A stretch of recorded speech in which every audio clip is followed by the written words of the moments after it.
Today, we are looking at a Nintendo Entertainment System, and it doesn't even work. So someone had made a custom lid for it with our good friends, R2D2, C3PO, whoever that guy is, I have no idea, and the Millennium Falcon. Right.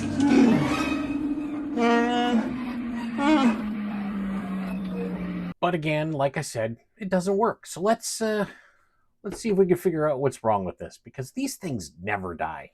That's today on Tech Guy Life.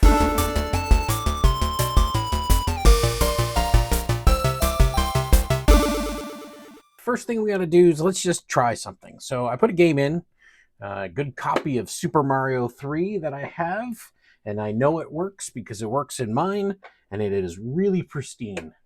So power is in, and let's push the power button. Nothing happens. No power whatsoever. Try wiggling the cord back here, and still nothing. So I'm thinking it's not getting power. But let's double check the adapter. So the original NES adapter is a 9 volt or 10 volt AC adapter. So you get 10 volts of AC, and inside it converts it into DC. You can also power this straight up with a 9 or 10 volt DC adapter. Doesn't matter. It figures it out and either converts it or doesn't. So right now you can see the adapter is fine because we're getting a solid 10 volts AC. So let's open this up and see what's going on inside. So the original NES has, I believe, just 6 screws on the bottom. 1, 2, 3, 4, 5, and 6. And they are all Phillips, but they are a little bit deeper. So you need you can't really do this with a, like an iFixit screwdriver, anything like that, because they're just a bit deeper.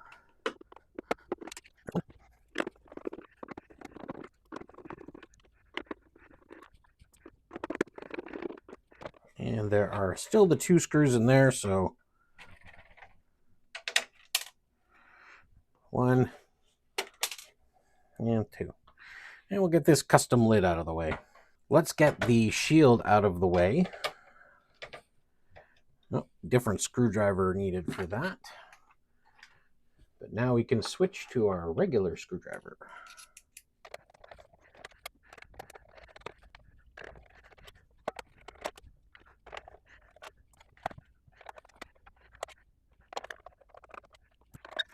Okay, so to get the rest of this out, screws here. If I had to guess what is wrong with this, it's probably the 7805 power regulator, which I believe is right there.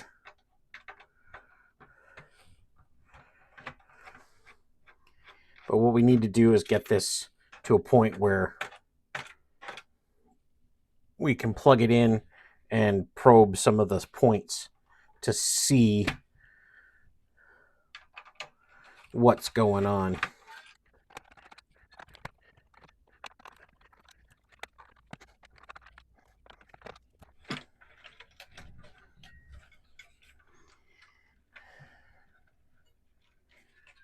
Okay, so let's disconnect the controller ports, which are on the side here.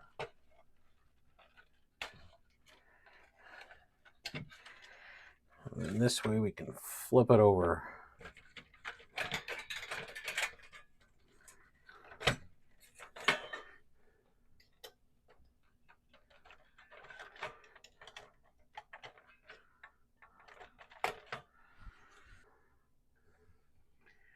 Okay, so we got 10 volts AC coming into the power board on the Nintendo, and then it doesn't appear to be going out anywhere.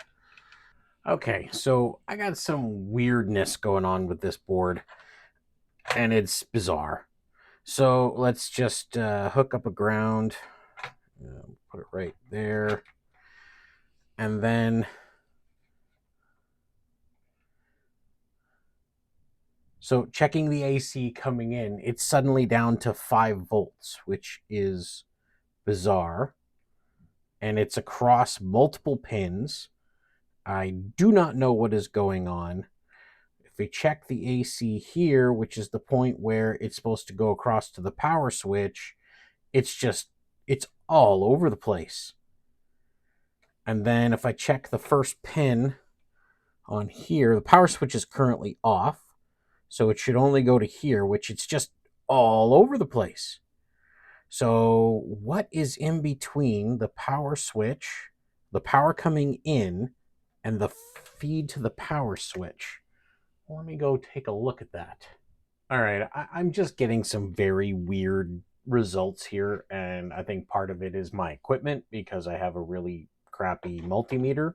I broke out my older, crappier multimeter, and I'm still getting weird results, and just weird. I removed the large capacitor, which was the easy one to get access to without taking this whole thing apart. Got that lovely fish smell, and there appears to be, like, I don't know if it'll ever come into focus. There appears to be like schmutz or something on the side there, and I got that wonderful smell that you get from bad capacitors. But I tested it and it seemed to be okay. But I'm not a capacitor expert person. I don't know what I'm looking at, honestly. It said it was still a 2200 microfarad capacitor. So I don't know. But I think what I'm going to do is I'm going to take this board out and disconnect it from here and open up the other side, take a look at the other side, and see if I can figure out what's going on, because I'm supposed to get 13 volts at here, or like 10 volts, like the full voltage of the power adapter on here, and I'm not even getting that. It drops to 5 before it even hits here. So that's more than likely what's causing the whole problem with this thing and not letting it turn on, is because we're just not getting enough power. So either my power adapter sucks, which I don't think it does because it powers my other Nintendo, and that works fine. But this one doesn't. So I'm thinking maybe it's not this specific capacitor, but there are other capacitors on the board that you can't see because they're covered under here. So let's try and get this off. It's a pain in the ass to do because it is actually physically soldered to the board here, and all of these pins. On console 5, they have a lot of great tech docs about all these different consoles, and what they say to do is remove this, but instead of unsoldering it from here, because the pads are on the underside of this board, it says to desolder them here, remove this, and leave the pins on the Nintendo. So we'll give that a try.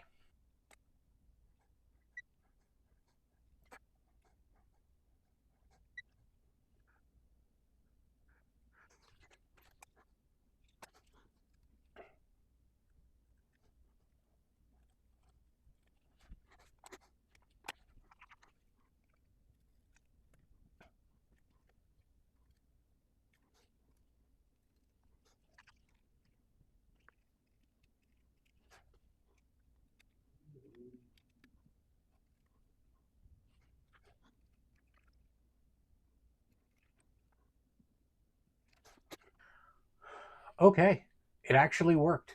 I got the box out, just removing a whole heck of a lot of solder. That's what that ends up being. Okay, we'll pop the lid off. Let's see what we got going on in here. Still can't really get to a whole lot of things in here. All right, I think I found the problem, and it's a beaut. It's a beaut, Clark. There is a piece of one of the video connectors, so like an RCA cable, right there. Why can't I get it to focus? Let's bring it right up. Focus. Right there. That is a piece of an RCA connector that you would plug into the video. So it broke off here and went inside the connector and is now resting against capacitors and whatever this thing is, transistor. It's probably shorting out a whole bunch of crap. So, wow, fun.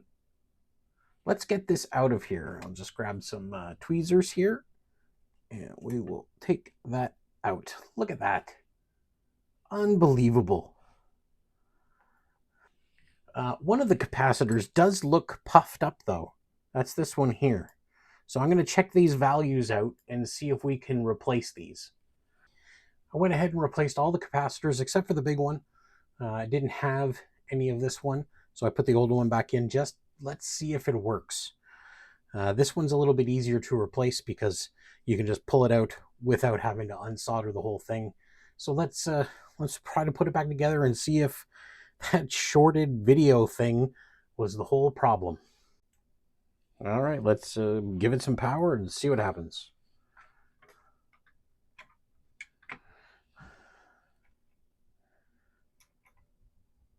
And we get a light. I think we fixed it. So that video thing, the little piece of a video connector, was shorting out a whole bunch of stuff in the power board. Crazy. Well, I guess it's time to put this back together and give it a try. First thing we're going to do, some basic maintenance for the NES. We're going to clean the cartridge slot connector, because this often gets corroded and just no longer makes good contact. So while we have it all apart, these are good things to do. So we'll use the eraser. It'll clean off any corrosion or oxidization that happens to be on it. And I broke it. Good thing I have a spare. Even better is just a good old-fashioned white eraser like this. You can get a little bit more oomph behind it than the pencil-y ones. I'm just shaking my whole desk down. You can either clean the contacts afterwards with isopropyl alcohol, or what I'm going to do is give them a shot of deoxit and clean them with that. Nice and dirty. Gotta put the cover on first. Then put the shielding on.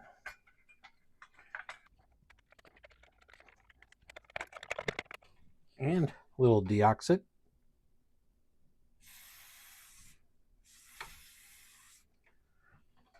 In the cartridge connector. All right, got it back together enough to test. So this is really kludgy. So I'm going to hold the cartridge down a bit because there's no sled to hold it down, and hit the power. Oh, you got to plug power in. Here we go. And one more time. Hey, look at that. Super Mario 3. Okay, it boots up, so we'll put it back together and hopefully it works the rest of the way.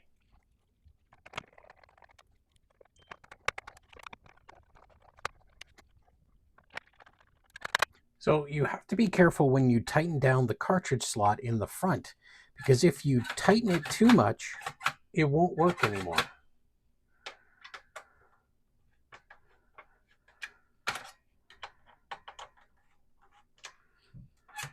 See?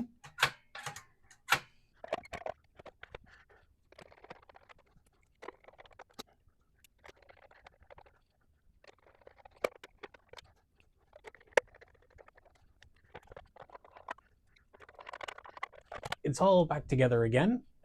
Before we put the final lid on, I always like to keep checking to make sure I haven't, screwed something up. So let's check again and see if she's still working. Yep, still working. Okay, let's try another game and see if this one works. This is apparently Krusty's Funhouse, but the label's gone and someone hand wrote a label on it. Yep, looks like she's working.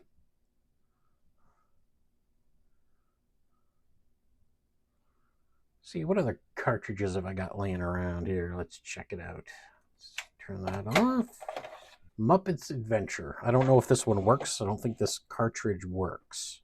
But let's give it a try. Nope. Let's see.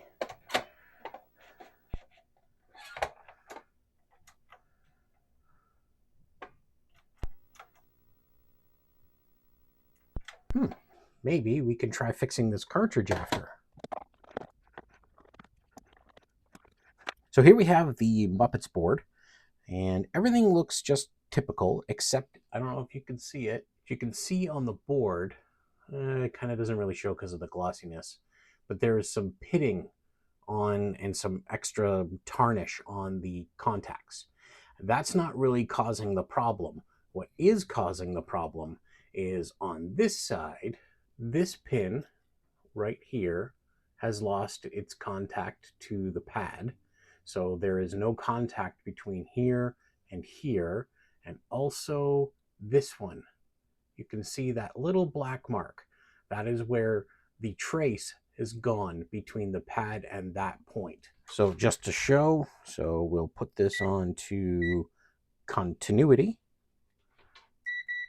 So this pad here to this point here, nothing. Okay, so a couple quick solder patches, and those two traces are fixed. And so now we can go from here to here, no problem. And here to here, no problem. But it also connects all the way back up to here, where it is supposed to go. So let's give this a clean, put it back in the case, and see if they work. All right, we got the NES back up on the bench. The big question, is the Muppets going to work?